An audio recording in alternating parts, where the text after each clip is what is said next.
عليكم ورحمة الله وبركاته. الحمد لله وحده والصلاة والسلام على رسول الله لا نبي بعده. وأشهد أن لا إله إلا الله وحده لا شريك له. وأشهد أن سيدنا ومولانا محمدا عبده ورسوله أرسله بالحق بشيرا ونذيرا وداعيا إلى الله بإذنه وسراجا وقمرا منيرا. أما بعد فإن أصدق الحديث كتاب الله وأحسن الهدي هدي محمد صلى الله عليه وسلم وشر الأمور محدثاتها وكل محدثات بدعة وكل بدعة ضلالة وكل ضلالة في النار. أما بعد أعوذ بالله من الشيطان الرجيم. يا أيها الذين آمنوا اتقوا الله حق تقاته ولا تموتن إلا وأنتم مسلمون. وقال تعالى: يا أيها الذين آمنوا ادخلوا في السلم كافة ولا تتبعوا خطوات الشيطان إنه لكم عدو مبين. أما بعد فأعوذ بالله من الشيطان الرجيم.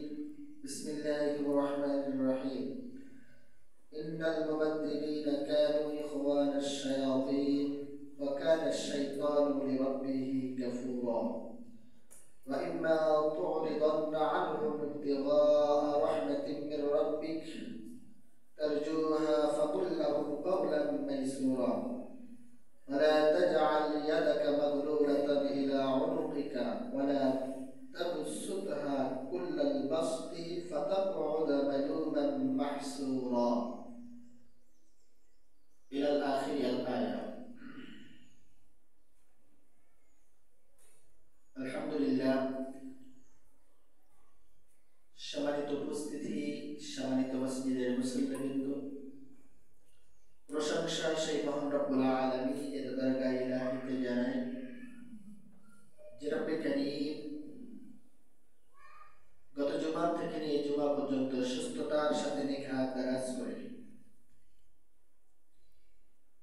মেরাজের শেষ জুমায় আল্লাহ সুবহানাহু ওয়া তাআলা আপনাকে আমাকে উপস্থিত করেছেন। এজন্য আমরা সেই মহান রবের দরগাহে ইলাহিতে শুকরিয়া জানাই যে রব্বে কারীম আপনাকে আমাকে কণ্ঠ দান করেছেন, জবান দান করেছেন, শক্তি দান করেছেন কথা বলার। সেই রবের দেওয়া কণ্ঠ এবং জবান থেকে উচ্চ কণ্ঠে শুকরিয়া আদায় করে বলি আলহামদুলিল্লাহ। লক্ষ কোটি দুরূদ সালাম বর্ষিত হোক আকাই নামদার তাজদার মদিনা আহমদ মুস্তাফা উম্মতের ক্যান্ডারি দো জাহানের বাদশা নবী মুহাম্মদ রাসূলুল্লাহ সাল্লাল্লাহু আলাইহি ওয়াসাল্লাম। আল্লাহুম্মা সাল্লি আলাইহি আল্লাহুম্মা বারিক আলাইহি। সম্মানিত উপস্থিতি, এলাকাবাসী, মসজিদের মুসল্লিবৃন্দ, পর্দার অন্তরালের সম্মানিত শ্রদ্ধেয় মা এবং বোনের উপরে যারা আছেন, গত জুমায় আমরা মেরাজের কর্মসূচি, মেরাজের শিক্ষা 14টা সে বিষয়ে আমরা কোরআনুল কারীম থেকে গুরুত্বপূর্ণ তথ্যগুলো আলোচনা শুনতেছিলাম। তাই ধারাবাহিকতায় আমরা গত জুমায় 4টে পর্যন্ত বিস্তারিত আলোচনা করেছি। আজকে সার সংক্ষেপ অল্প সময়ের ভিতরে আমরা বাকিগুলা শোনার চেষ্টা করব। আল্লাহ সুবহানাহু ওয়া তাআলা আপনার আমার নবীকে মেরাজ করিয়েছেন, ঊর্ধ্বগমন করিয়েছেন, আসমানে নিয়েছেন, তার কাছে কথা বলিয়েছেন। আপনার আমার জন্য কিছু দিয়েছেন, যে রাত, যে মেরাজকে উদ্দেশ্য করে। আমরা আমার সমাজের ভিতরে অনেক বেদাত কাজ, শিরকি কাজ যেগুলো মানুষ করতে থাকে। বিগত 4 বছর যাবৎ একই কথাই বারবার বলে আসতেছি। মেরাজ কেন্দ্রিক করে, উদ্দেশ্য করে ব্যক্তিগত পার্সোনালিটিস কোনো আমল কোরআন হাদিস থেকে পাওয়া যায় না। কোরআন এবং হাদিস থেকে যতটুকু গবেষণা করে পাওয়া যায় সেটুকু হলো মেরাজের থেকে শিক্ষা। মেরাজের থেকে কি শিক্ষা নিতে হবে। এবং এই মেরাজের ভিতরে আল্লাহ সুবহানাহু ওয়া তাআলা তার নবী মুহাম্মদ সাল্লাল্লাহু আলাইহি ওয়াসাল্লামকে সাত আসমান ভেদ করে সিদরাতুল মুনতাহা ভেদ করে আরশে আজিমে নিয়ে গিয়েছেন, জান্নাত জাহান্নাম তাকে প্রদর্শন করিয়েছেন। একমাত্র উদ্দেশ্য হলো সেই জায়গার অকাল্পনিক কথাবার্তা, অকাল্পনিক আলোচনা, অকাল্পনিক জিনিস যেগুলাকে বলা হয়, অর্থাৎ যে জিনিস আপনার আমার ধরা ছোঁয়ার বাহিরে, আপনার আমার দুই চোখ দিয়ে দুনিয়াতে দেখা সম্ভব নয়, ওই অকল্পনীয় যে জিনিস, গোপন জিনিসগুলা আপনার আমার সামনে সুন্দর পরিবেশনা করে মানুষকে জানানোর উদ্দেশ্যে, মানুষকে বোঝানোর উদ্দেশ্যে আপনার আমার নবী মুহাম্মদ সাল্লাল্লাহু আলাইহি সাল্লামকে মেরাজ করেন। যাতে আল্লাহ তাআলা কোরআনুল কারীম 23 বছর যাবত নাজিল করে আপনার আমার উপরে সবকিছু শিক্ষা দিয়েছে।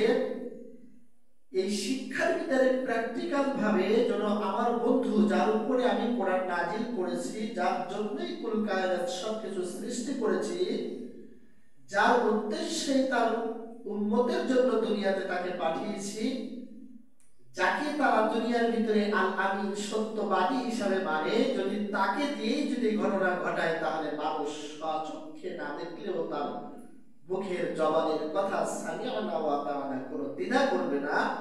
তাকে যারা অনুসরণ করবে, আমাকে যারা মানবে, তার কথা শুনেই তারা বিশ্বাস করবে। সুবহানাল্লাহ। সেই উদ্দেশ্যে আপনারা আমার নবী মুহাম্মদ সাল্লাল্লাহু আলাইহি ওয়াসাল্লাম মেরাজ করেছেন, আপনাকে আমাকে শিক্ষা দিয়েছে। সেই 14টা কর্মসূচির ভিতরে আজকে আমরা 5 নম্বর কর্মসূচিটাই, যেখানে আল্লাহ সুবহানাহু ওয়া তাআলা সূরা বানী ইসরাঈলের 27 নম্বর আয়াত, কত নম্বর বললাম? 27 নম্বর আয়াতের ভিতরে বলেন, ইন্নাল মুবাদদিরিনা কানু ইখওয়ানাশ শায়াতিন ওয়া কানা আশ-শাইতানু লিরাব্বিহি কাফুরা। এই আয়াতটা অত্যন্ত গুরুত্বপূর্ণ। প্রতিটা মুসলমান, প্রতিটা পরিবার, প্রতিটা ব্যক্তির জন্য খুবই কার্যকারী। এই আয়াতের সারমর্ম ব্যাখ্যা হলো এই, অপব্যয় করো না, নিশ্চয়ই অপব্যয়কারী শয়তানের ভাই, আর শয়তান স্বীয় প্রতিপালকের প্রতি অকৃতজ্ঞ। সূরা বানী ইসরাঈল নম্বর 27। আল্লাহ সুবহানাহু ওয়া তাআলা তার বান্দাদেরকে বলতেন, ইন্নাল মুবাদদিরিনা কানু ইখওয়ানাশ শায়াতিন। তোমাদেরকে যে সম্পদ দিয়েছি, অর্থ দিয়েছি, যেটা তোমরা কষ্ট অর্জিত সম্পদ কামাই করতেছো কষ্ট করে, এই সম্পদকে তোমরা অপব্যয় বলতে অযথা খরচ করো না। তোমার যেখানে যতটুকু খরচের প্রয়োজন ততটুকু করো, যতটুকু তোমার লাগবে ততটুকুই করো, ওর থেকে বেশি তুমি খরচ করার চেষ্টা করো। অর্থাৎ আল্লাহ সুবহানাহু ওয়া তাআলা এই আয়াতের দ্বারাই খোলাসা করে দিয়েছেন, আল্লাহ তাআলা যে সম্পদ আপনাকে আমাকে দিয়েছেন, শুধু সম্পদ বলে কথা নেই, পৃথিবীতে যত জিনিস আছে যতটুকু দরকার অতটুকুই আপনি খরচ করবেন, ওর থেকে বেশি করাটাই হলো অপব্যয়। আর এই অপব্যয়টা সব থেকে বেশি করে হলো শয়তান। কে করে বলেন তো দেখি? শয়তান।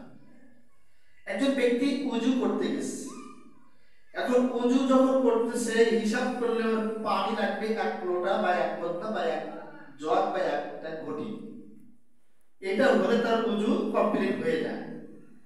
এখন উনি ওযু করতেছে মসজিদের ট্যাপের ভিতরে, দেখতেছে মসজিদের ট্যাপ ফি সাবিলিল্লাহ, ও তো মানুষ, আমরা সবাই জনগণের টাকা দিয়ে করছি, হুজুরি খালি দায়িত্ব দিয়ে দিয়েছে মোটর চালাবার, পানি ওঠাবা, আমি ট্যাপে বসে ইচ্ছা মতো খরচ।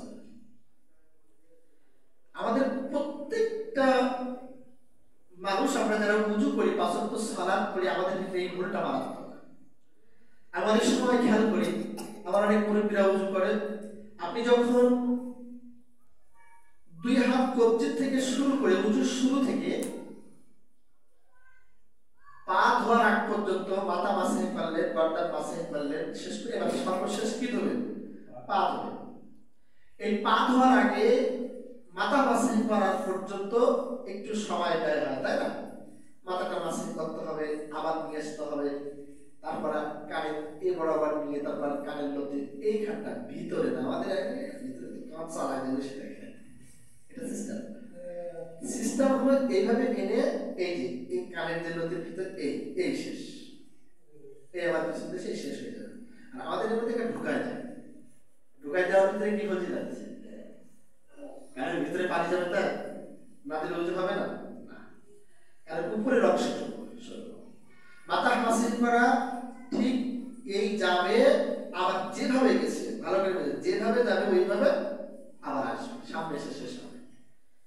এখন এইটুকু এই দুইটা জিনিস করতে গেলেও তো 30 সেকেন্ড হোক 20 সেকেন্ড হোক বা 1 মিনিট হোক সময় লাগে, তাই না?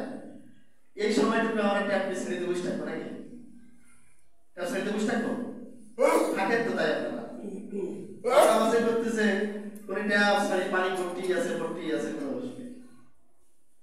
এই জন্য খেয়াল করবেন এই যে আপনি অতিরিক্ত পানিটা যে নষ্ট করলেন, যেটুকু আপনার দরকার বা প্রয়োজন, এইটাই হলো অপব্যয়, এটা অতিরিক্ত খরচ করা। এই জন্য মক্তবের ছেলেমেয়েরা যখন পড়ে তখন দেখবেন ওদের উজুর সুন্নাত শেখায়, উজুর তরিকা শেখায়। ওখানে উজুর তরিকার ভিতরে সুন্নার ভিতরে আছে তুমি পানি যতটুকু দরকার ততটুকু খরচ করবে, অতিরিক্ত তুমি খরচ করবে না। এটা আল্লাহ রাসূল সাল্লাল্লাহু আলাইহি ওয়াসাল্লাম হাদিসে নিষেধ করেছেন। আল্লাহ তাআলা কোরআনুল কারীমে স্পষ্ট ভাষায় মিরাজের কর্মসূচিতে নিষেধ করেছেন। আর শয়তানের অনুকরণ যারা করবে তারাও সীমা লঙ্ঘনকারী। কারণ শয়তান সে নিজেই আল্লাহ তাআলাকে মানেনি, সে একজন অকৃতজ্ঞ বান্দা, অকৃতজ্ঞ ব্যক্তি। আপনি আমি আশরাফুল মাখলুকাত, আপনাকে আমাকে আল্লাহ সুবহানাহু ওয়া তাআলা শ্রেষ্ঠত্ব দিয়ে মর্যাদা দিয়ে তৈরি করেছেন। আপনার আমার চরিত্র, আপনার আমার চলাফেরা, আপনার আমার কাঠামো যদি ওই রকমই শয়তানের পদক্ষেপ অনুসরণ করা হয়ে যায়, তাহলে শয়তানের থেকে আপনি আমি কম কিছু। এই জন্য খেয়াল রাখবেন, এদিকে অর্থ হোক সম্পদ হোক, কোনো কোথাও দাওয়াতে, অনেক মানুষ আছে দাওয়াতে খেতে যায়, বিয়ে বাড়িতে দাওয়াত দিচ্ছে বা বাড়িতে দাওয়াত দিচ্ছে, তা ও মনে মনে একটা টার্গেট করে গেছে, খাট পানি আর আমার ইচ্ছা মতো প্লেটে নেবো, নষ্ট করার তাতে কি নিস, ও অতটা বেমানি অতটা আয়োজনের ভিতরে 2-1 প্লেট নষ্ট হলে কি হবে।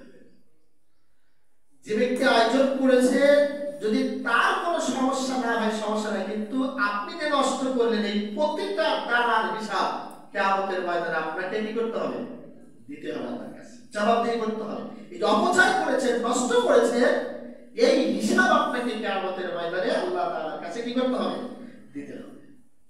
আপনি পারবেন না, আপনি কবেন যে হুজুর ওখানে নষ্ট করেছি দেখিছে কিনা দেখার জন্য আল্লাহ তাআলা ফেরেশতা রেডি করে রেখে দিয়েছেন এই কানে।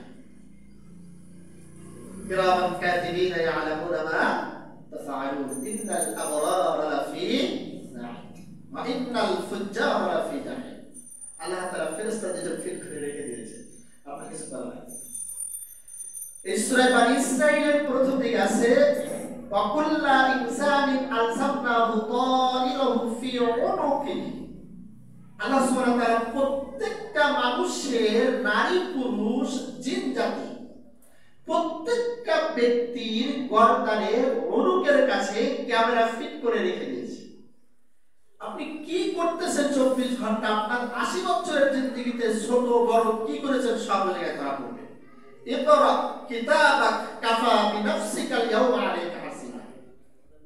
ওই দিন আপনার কিতাব যখন আপনার সামনে যখন দেওয়া হবে, ধরা হবে, আপনার আমলনামা যখন পেশ করা হবে, আপনি আমলনামাটা ঠিক খুলে ভেবে দেখতেছেন একের পর এক আপনার কোথায় কি আছে, কোন জায়গায় নেকির কাজ করেছেন, কোন জায়গায় ভালো কাজ করেছেন, কোন জায়গায় খারাপ কাজ করেছেন, কোন জায়গায় চুরি করেছেন, কোন জায়গায় ডাকাতি করেছেন, কোন জায়গায় 2 নম্বরি করেছেন, কোন জায়গায় জিনা করেছেন, কার সাথে অবৈধ কাজ করেছেন, কার অবৈধ সম্পদ লুণ্ঠন করেছেন, কার জমি ফাঁকি দিয়ে গিয়েছেন, সব লেখা। দেখতে দেখতে দেখবেন যে ছোট্ট একটা কাজ, কি কাজ, রাস্তা দিয়ে হাঁটতেছিলাম, একজনের কাছে একটা আম মন চাইছে, ছোট্ট জিনিস পেরে গেছে। এটা যখন দেখবেন তখন বলবেন লা ইউগাদিরু সগীরাতা ওয়া লা ইউগাদিরু কাবীরা। এ কেমন আশ্চর্য ধর্মের কিতাব, এ কেমন কিতাব দেওয়া হয়েছে, লা ইউগাদিরু সগীরা, ছোট থেকে ছোট্ট বিষয়ের ভিতরে লেখা আছে কেমন আশ্চর্য ধরনের কিতাব, ওয়ালা ইউগাদিরু কাবীরা, বড় যেটা করেছে সেটা তো আছে, ছোট্ট বিষয় যেটা কারোর চোখে পড়ার কথা নয় সেটা এখানে লেখা আছে। এবার তখন আপনি দেখে আফসোস করে করে তখন আপনার নিজের হাতের নখ দ্বারায় নিজের মুখের গোস্ত ছিঁড়ে ছিঁড়ে কি করতে থাকবেন? খেতে থাকবেন। নিজের মুখের গোস্ত ছিঁড়ে ছিঁড়ে আস্তাতে থাকবেন। আশ্চর্য কি জিনিস! এই জন্য দুনিয়াতে আপনি চেষ্টা করেন না যে আল্লাহ তাআলা আপনাকে মাফ করবে, যে কোনো আশায়। হ্যাঁ, আপনি রহমতের আশা করতে পারেন, কিন্তু আপনি যা করেছেন তার কিঞ্চিত পরিমাণ কোনো দিক থেকে ত্রুটি নিশ্চিত হবে। শুধু এখানে কারণ কেন আল্লাহ তাআলা স্পষ্ট ভাষায় বলেন, মানুষের আরেক জায়গায় আল্লাহ তাআলা ভিডিও ক্যামেরা ফেস করেছে। সে জায়গাটা কোথায় জানেন? ডাক্তারের কাছে শুনবেন, ভালো এমবিবিএস ডাক্তারের কাছে, যারা হাড়ের ডাক্তার, মেরুদণ্ডের হাড়ের ডাক্তার, তাদের কাছে জিজ্ঞাসা করবেন, এই মেরুদণ্ডের যে হাড়টা আসছে না, ঠিক এই হাড়ের নিচ বরাবর, ঠিক মেরুদণ্ডের কাছে এখানে আল্লাহ সুবহানাহু ওয়া তাআলা ত্রিভুজ আকৃতির তিন কোণা, ত্রিভুজ, যারা অঙ্ক বোঝেন তারা বুঝবেন, এই আকৃতির একটা হাড়। মানুষকে যখন কবরের ভিতরে রাখা হয়, রাখার 7 থেকে 8 ঘন্টা পরে যখন মানুষের সমস্ত শরীরে পোক লেগে যায়, পোকে যখন খাওয়া শুরু করে, সব খেয়ে শেষ করবে, ওই হাড় খাওয়ার ক্ষমতা ওই ত্রিভুজ আকৃতির যে ক্যামেরাটা এখানে দিয়ে রেখেছেন আল্লাহ পিছনে, এইটা খাওয়ার ক্ষমতা পৃথিবী আসমান জমিনের নিচে আল্লাহ তাআলা কাউকে রক্ষত অবস্থায় থেকে দেন। আল্লাহ তাআলা মানুষকে সৃষ্টি করেছেন পুরো দেহের ভিতরে, আল্লাহ তাআলা কি যে দিয়েছেন, এই যে কত বড় নিয়ামত, এই নিয়ামতের শুকরিয়া যদি আপনি কিয়ামত পর্যন্ত যদি আপনাকে হায়াত দেওয়া হয়, কিয়ামত পর্যন্ত যদি আপনি যদি বেঁচে থাকেন, আর কিয়ামত পর্যন্ত যদি আপনি সিজদায় পড়ে শুকরিয়া আদায় করতে থাকেন, আপনার যে দুইটা চোখ দিয়েছে, দুইটা চোখের জ্যোতি দিয়েছে, পাওয়ার দিয়েছে, এই সামান্যটুকু শুকরিয়া আপনি কিয়ামত পর্যন্ত বেঁচে থেকে আদায় করে শেষ করতে, আপনার সমস্ত শরীর আল্লাহ তাআলা কি দিয়েছে আপনি চিন্তা করেছেন? বিজ্ঞানীদের কথা অনুযায়ী আপনার শরীরের গঠনে ছোট্ট একটা কথা বলে যায়, আপনার এই সমস্ত শরীরের যে শিরা উপশিরা গুলা, বিজ্ঞানীরা বলেছেন এই সমস্ত শিরাগুলা যদি বের করে চোরা দেওয়া হয়, পুরা পৃথিবীটা 3 বার ঘুরে আসা যাবে। সুবহানাল্লাহ! কতবার ঘুরে আসা যাবে? এই সমস্ত সাধারণত আমাদের এই যে ইলেকট্রনিক যে কাজগুলা করে, এই সামান্য এই বড় পাইপের ভিতর থেকে 3টা বা 4টা তার নিতে ওদের কষ্ট হয়ে যায়, কি কথা ঠিক না? 4টা 5টা বেশি যায়। আর এই সমস্ত শিরাগুলো আল্লাহ তাআলা এই গর্দানের ছোট্ট কত সেলসিয়াস জায়গার কথা আসছে কিতাবের ভিতরে, এই সমস্ত তারগুলা, সমস্ত শিরাগুলো আল্লাহ সেই ছোট্ট জায়গাতে পাস করে নিয়ে গেছে। জোরে বলেন সুবহানাল্লাহ! এই আপনার আমার মালিক, আপনার আমার রব করেছে, পৃথিবীতে কারোর ক্ষমতা নেই।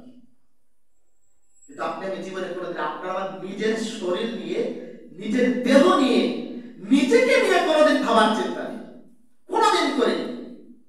বসনুহা বিজবতু গুয়াম এগুল দাদা নবী নানদ আগার মানদ সবি মানদ সবি দিগার নবী মানদ গুলশ গুলশা তরু তাজা কে গুল তাজা নবী মানদ আগার মানদ সবি মানদ সবি দিগার নবী মানদ हमेशा इज्जत में बैठ के खाना नबी मानद अगर मानद शबी दीगर नबी मानद।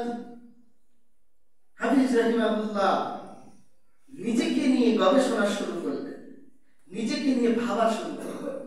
কিন্তু আমরা অকৃতজ্ঞ বান্দা, আমরা এত বড় নিমুখারাম যে মালিক আমাদেরকে পালতেছেন, যে মালিক আমাদেরকে খাওয়াচ্ছেন, সেই মালিক দেওয়া জিনিসগুলোর একটু গবেষণা করব, নিজের দেহ নিয়ে, নিজেকে নিয়ে, এই সময়টুকু পর্যন্ত পাই না। শুধু দুনিয়া নিয়েই ব্যস্ত, শুধু দুনিয়া নিয়েই ব্যস্ত। দুনিয়ায় কিভাবে চলবো, দুনিয়ায় কিভাবে খাবো, দুনিয়ায় কিভাবে খাবো, দুনিয়া কিভাবে।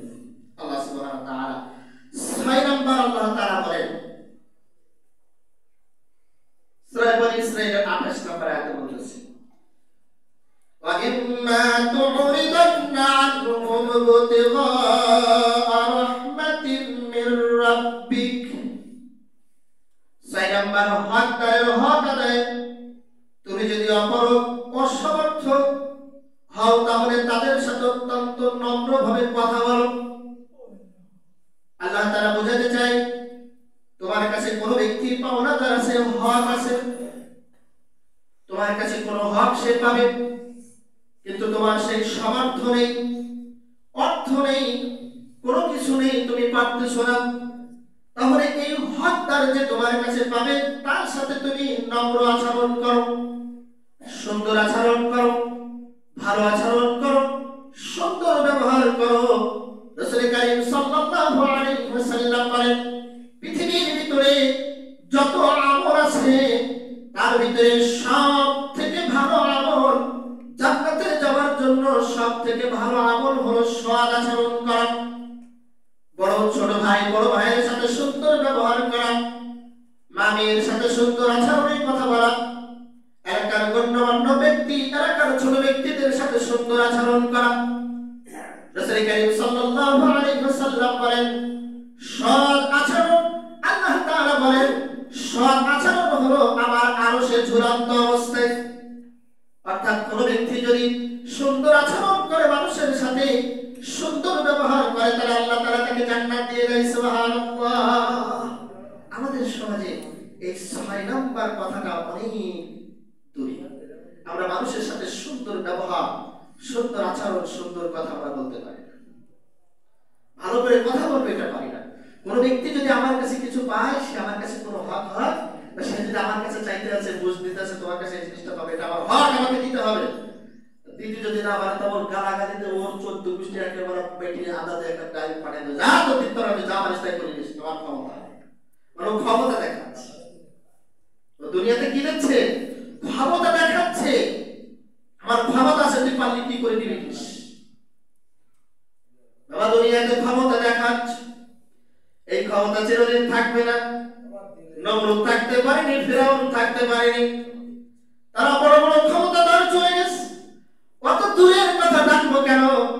আপনার আমার জীবনের বয়সেও তো দেখতে পেরেছি 16 বছরের ক্ষমতা, ঠিক আছে, টিকে চলে গেছে। আবার যারা আসবে তারাও যদি এই আশা করে যে আমরা ক্ষমতায় চিরদিন থাকবে, এটা করাও বোকা। যারা আসতে চাচ্ছে, যাদেরকে আনবে ক্ষমতায়, তারা যদি বুঝে থাকে যে আমরা চিরদিন ক্ষমতার অবস্থাতে থাকবো, তাদেরকে পিছনের ইতিহাস থেকে শিক্ষা নিতে হবে। তারা যেহেতু আমাদের থেকে বড় বড় ক্ষমতাদার থাকতে পারেনি, আমার আগে যারা ছিল সেও থাকতে পারেনি, আমিও এই আশা করে থাকবো, এটা বোকা ছাড়া আর পৃথিবীতে কিছু হতে। এজন্য আমার কাছে যারা হক, যারা পাওনাদার, তাদেরকে বুঝাই দেওয়াটা সব থেকে বেশি জরুরি।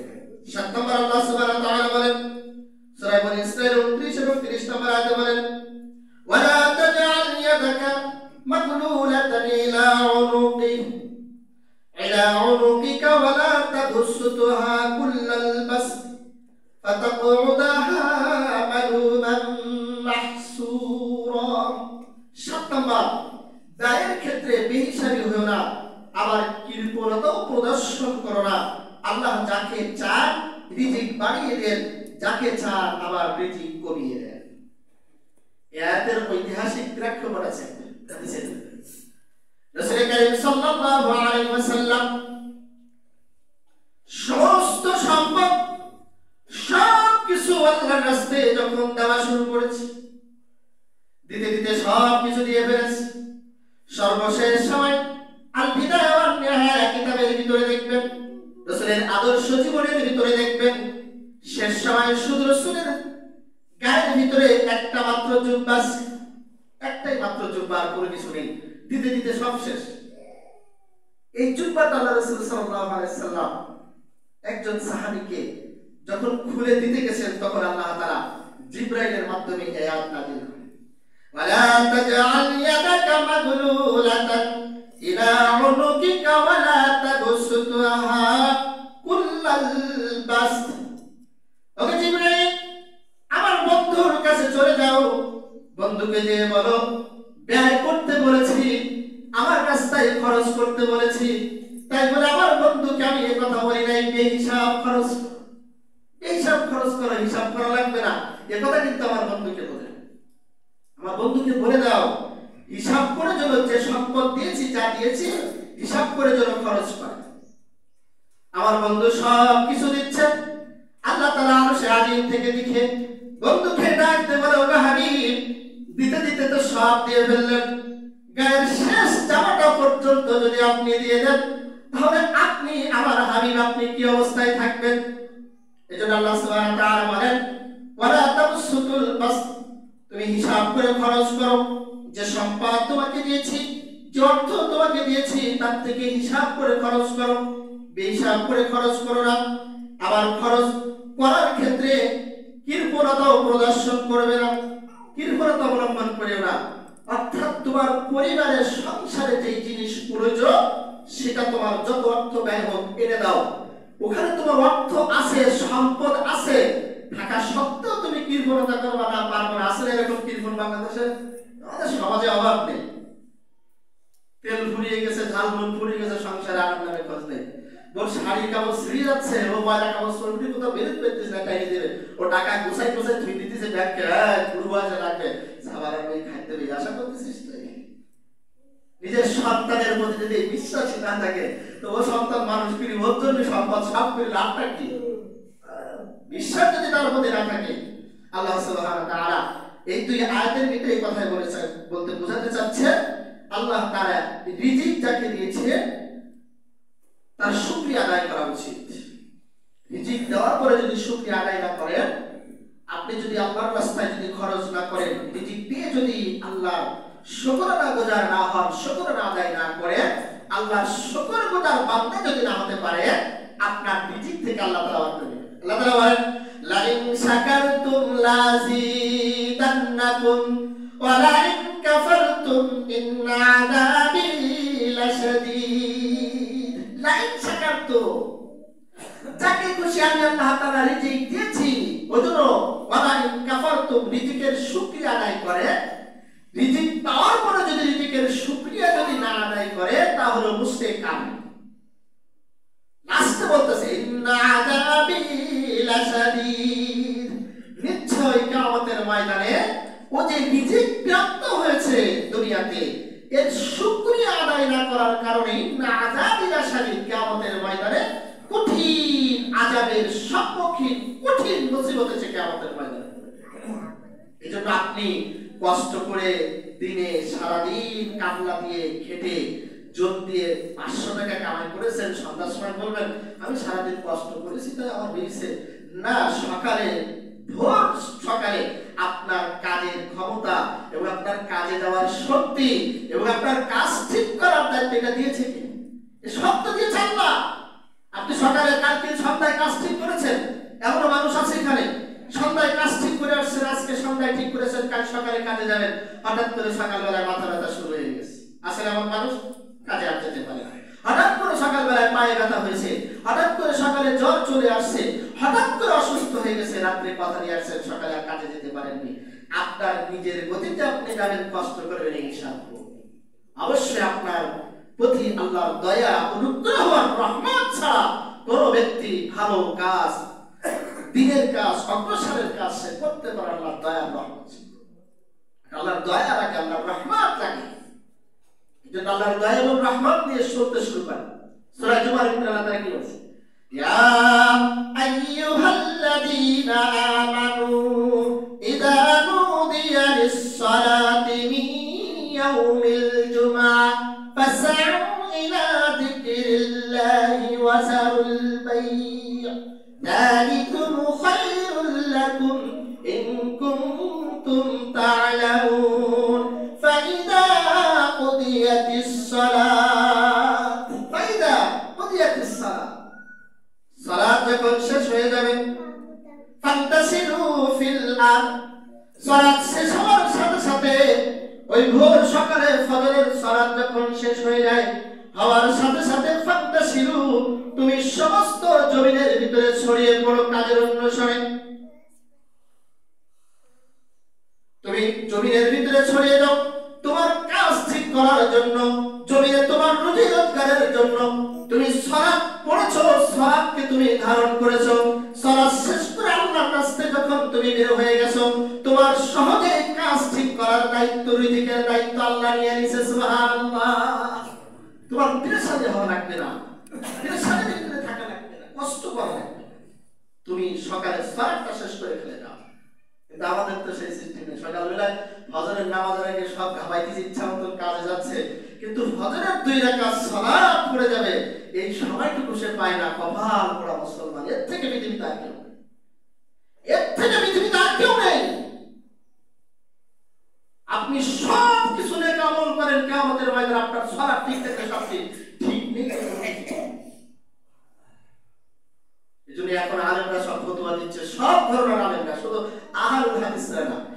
কওমি বলেন, জামাত বলেন, আতিক বলেন, বিএনপি বলেন, যত আলেম আছে আহলুল হাদিস থেকে শুরু করে সব আলেমদের একটাই ফতোয়া, ইচ্ছাকৃতভাবে যদি কোনো ব্যক্তি সালাত একত্র ছেড়ে যায় তাহলে সে আর মুসলমান থাকে, সে মুশরিক হয়ে যায়, বেঈমান হয়ে যায়, কাফের হয়ে যায়।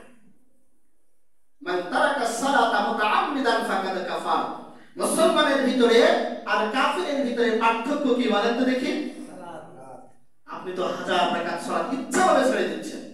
যুবকরা তো তোয়াক্কাই করে না, ওরা মোবাইল তো পেয়েছে আজান দিচ্ছে না কি দিচ্ছে দেখা দেখি সময় নেই, গেম খেলতেছে তো খেলতেছে, বাড়ি দিচ্ছে তো দিচ্ছে, ওসব সময় লাগে। হুজুর বক্তব্য দিতে কি ও কবরে গিয়ে হবে সেই সময় দেখবে, হিসাব করে তারপর কবরে যেতে হবে, সেই সময় দেখার কিছু নেই। এখন দেখে যেতে হবে, যা দেখা দুনিয়ার থেকে করে যেতে হবে। সবাই তো উপস্থিতি। আল্লাহ সুবহানাহু ওয়া তাআলা 7 নম্বর বলতেছে, ব্যয়ের ক্ষেত্রে বেহিসাব হও না, আবার কৃপণতা প্রদর্শন করো না। আল্লাহ তাআলা কৃপণ ব্যক্তিকে, বখিল ব্যক্তিকে আল্লাহ তাআলা কি করেন না? পছন্দ করেন না। বখিল কোনোদিন জান্নাতে যাবে না, কৃপণতা অবলম্বন করলে জান্নাতে যেতে পারবেন না। এজন্য দ্বীনের রাস্তায় খরচ করার জন্য নিজের হাতকে প্রশস্ত করতে থাকে। এজন্য রাসূল কারীম সাল্লাল্লাহু আলাইহি ওয়াসাল্লামের হাদিসের ভাষা অনুযায়ী স্পষ্ট কথা এটাই বোঝা যায়, দিনে যদি 10 টাকা কামাই করেন, কয় টাকা বলেন তো দেখি, ভালো করে বুঝেন। 10 টাকা যদি কামাই করেন, 1 টাকা রেখে দেন আল্লাহর রাস্তায় খরচ করার জন্য। 100 টাকা যদি কামাই করেন, 10 টাকা রেখে দেন আল্লাহর রাস্তায় খরচ করার জন্য। 200 টাকা যদি কামাই করেন, 20 টাকা খরচ করেন আল্লাহর রাস্তায়, 180 টাকা নিজের পরিবারের জন্য খরচ করেন। তাহলে আপনার সম্পদের হিসাব কাল কিয়ামতের ময়দানে আল্লাহর কাছে সহজ হয়ে যাবে। আর আপনি যখন 1 টাকার থেকে 8 আনা বা 10 টাকার থেকে 1 টাকা যখন আপনি রেখে দেবেন, আপনার আল্লাহর রাস্তায় কোনো জায়গায় খরচ করতে আপনার জন্য কষ্টকর হবে না, কষ্টসাধ্য হবে না, সহজে আপনি খরচ করতে পারবেন। যে 10 টাকা খরচ কামাই করেছি, আজকে 1 টাকা আল্লাহর রাস্তার জন্য রেখে দিয়েছে, হয় এই 1 টাকা 7 দিনে 7 টাকা। প্রতিদিন যদি 1 টাকা করে 10 টাকাতে হিসাব করেও রাখি, 7 দিনে 7 টাকা হলে বাবা সপ্তাহে 10 টাকা মসজিদে দেওয়া কোনো ব্যাপার? কথা কয় না, কোনো ব্যাপার? কিন্তু আমরা এই হিসাব করি না, আল্লাহ বলেছে হিসাব করতে, আর আমরা কি করি না? এই হিসাব করি না, আমরা বেহিসাব। অর্থাৎ আমি 10 টাকা কামাই করেছি, এখন আমার 20 টাকা খরচ করতে হবে। 10 টাকা খাবো, 7 দোকানে 20 টাকা খাবো, 10 টাকা দেবো, আর কুই আসবো বাবা 10 টাকা তুমি লিখি রাখো, দেখ পরে তোমার হালখাতার দিন। হালখাতা যদি রয়ে গেছে, কি খবর, টাকা দাও চাচা, দূর এই হইলো ওইগুলো দিতে পারতেছি না, তা যাক কিয়ামতের ময়দানে তুমি নিও। কিয়ামতের ময়দানে দিতে পারবে? কারো সম্পদ, কারো হক নষ্ট করে কিয়ামতের ময়দানে আপনার সমস্ত নেকি দেখা যায় একটা অংশে চলে গেছে, আপনি বাকিগুলো পরিশোধ করবেন কি দিয়ে? ওদিকে ঘুরতে ঘুরতে দেখছেন নেকির কথা একদম শোনো, নেকির কথা কিচ্ছু নেই, খালি গোনা আর গোনা। এখনো সম্পদ পাবে, হক পাবে, 1 টাকা 2 টাকা ঋণ করে আসছে সে পাবে, তো সেদিন দেবেন, আমরা নিজেদের তো নেই, আপনি দেবেন কোথা থেকে? এই জন্য সমস্ত সব কিছু ছেড়ে দিয়ে আসুন আমরা আল্লাহর রাস্তায় খরচ করার চেষ্টা করি। দ্বিতীয় কথা, যে কর্মসূচি যেগুলো আমরা সবাই সংক্ষেপে আমরা চেষ্টা করি, কারণ এই 14টা কর্মসূচি বিস্তারিত বলতে গেলে অনেক সময় প্রয়োজন, পারা যাচ্ছে না, মনে করো আজকে শেষ করে দেওয়া হচ্ছে না, 7 পর্যন্তই রেখে দিচ্ছে, সময় অধিক সংক্ষেপ। অন্য কথার দিকে একটু যেতে হবে। সে কথাটা হলো এই যে আল্লাহ সুবহানাহু ওয়া তাআলা আমাদেরকে যে সম্পদ দিয়েছে, যে অর্থ দিয়েছে, এই অর্থ সম্পদগুলো আমরা দ্বীনের রাস্তায় খরচ করি, তার থেকে আংশিক যেটুকু আমার আল্লাহ তাআলা বলেছেন তার থেকে বেশি না। কারণ সম্পদ কিন্তু আপনার না, জান এবং মালও কিন্তু আপনার না, সব আল্লাহর দেওয়া জিনিস, আল্লাহর দেওয়া সম্পদ, মাল আল্লাহর দেওয়া, আপনার নিজে আপনি আল্লাহর দেওয়া সব কিছু আল্লাহ তাআলা আপনাকে দিয়েছেন। আবার আপনারটা জান্নাতের বিনিময় করার করতে আল্লাহর জিনিস, জান্নাত আল্লাহ, আপনার আমার জান্নাত আল্লাহ, কিন্তু সেই দুইটা জিনিস আবার যে জিনিস আমার জন্য তৈরি করেছে সেটার বিনিময় ক্রয় করতেছেন আল্লাহ সুবহানাহু ওয়া তাআলা। এজন্য আমরা বেশি বেশি খরচ করার চেষ্টা করি। সংসারের জন্য, পরিবারের জন্য, স্ত্রী, মেয়ে, ছেলে যারা আছে তাদের পিছনে খরচ করেন সাদকায়ে জারিয়া। পরিবারের জন্য যদি আপনি 1 টাকা খরচ করেন, সাদকায়ে জারিয়া উঠে যাবে কিয়ামতের ময়দানে, আপনার আমল এটা সাদকায়ে জারিয়া। এজন্য পরিবারকে কেউ বোঝা মনে করবেন না যে আমার 2টা 5টা সন্তান হয়েছে এটা বোঝা না, এটা ভরসা, এটা আল্লাহর রহমত। এদের পিছনে যত খরচ করবেন, আপনার মেয়ে আপনার সন্তানের পিছনে যত খরচ করবেন, আপনার সাদকায়ে জারিয়া সওয়াব করতে থাকবে। আমাদের বাবারা অনেক আছেন সন্তানের পিছনে খরচ খরচা করতে চায়, সন্তানের দিনের মতো গায়ে থেকে 5টা টাকা চাই বাবা পকেটে দিচ্ছে না। আর যদি পাশের থেকেও বলি দাদা হুজুর কত কষ্ট করে কাজ করতে জানো, তুমি তো টের পাও না, খালি বসে তুমি খেচ্ছা, আর বলতে তুমি কি টের পাও? এই ভ্যান ছাড়াই এই কামাই করি, এই গতি, এই ঠান্ডায় বেতন কামাই করে তুমি টের পাও না? এরকম কথা কই বলে বলো, বিরাই বলে এসব কথা বলার চেষ্টা করি। যতটুকু সাধ্য আপনার, যতটুকু আপনার ক্ষমতা আছে আপনি চেষ্টা করেন। আর আপনার পরিবারের জন্য আপনি যেহেতু গার্ডিয়ান, আপনাকে কামাই করতে হবে। আপনি অলস হয়ে বসে থেকে না, আপনি অলস হয়ে পরিবারের ভিতরে বসে থেকে মেয়ের গালাগালি খাচ্ছেন, সন্তানের গালাগালি খাচ্ছেন, বউ তো আপনার দুবেলা ছাটা দেবো দিতেছে, কামাই করেন আমি বলতে বেটা তো খাই দেবো, আমি কি বিক্রি করে নিয়ে খাই দেবো? আল্লাহ বলেছে স্ত্রীদেরকে তোমরা কামাই করে খাতে জানে, এখন উল্টো হয়ে গিয়ে এখন বউরা কামাই করে খাচ্ছে। আমাদের ওখানে একটা ঘটনা শুনলাম গতকালকে বাড়িতে, যে আমাদের ওখানে মাঝের নাম করে এক ভাই আমাদের ওই উনি বিয়ে করেছে ছড়া। আমার এক মেজি ভাই মানে দোকানদার, উনি আমার খুব ভালোবাসে, কাল বটতলায় যাওয়ার সময় গোলাপের বসতে ঘটনা বলতে ভাই এই ঘটনা, তাই বলে আল্লাহ কোরআনে বলেছে ফাকিহু মা তাবালাকুম মিনান নিসা মাসনা ওয়া সুলাসা ওয়া রুবা। যদি তোমার অর্থ থাকে, সম্পদ থাকে, বউ চালানোর মতো ক্ষমতা যোগ্যতা থাকে, আলাদা আলাদা বাড়ি করার ক্ষমতা থাকে, তাহলে ফাকিহু সুন্দর দেখে বিয়ে করো, মা তাবালাকুম একটা, মিনান নিসা মাসনা 2টা, যদি পারো, যদি তোমার প্রয়োজন হয় সুলাসা 3টা, আরো যদি প্রয়োজন হয় রুবা 4টা। সূরা নিসা আয়াত। তাহলে আল্লাহ কয়টার কথা বলেছে কোরআনে?